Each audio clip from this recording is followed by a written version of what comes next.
Hello guys, ngayon nandito na naman ako nag-lunch sa Burger King. Ngayon yung aking lunch. Ayan siya guys. Ayan siya. O diba, kailangan din lunch lang pag may time. Ayun, tawag na si auntie. Muna, sige. Kain-kain lang guys. Ayan yung aking yung burger ko beef, yan siya guys.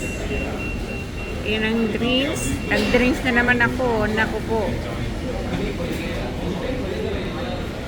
Lunch sa Burger King. Oh, diba? Burger King. Ayun, sana gusto ko sa kabila eh. Daming tao eh. Dito na lang yung walang ganong tao. Ayun. So. Double guys.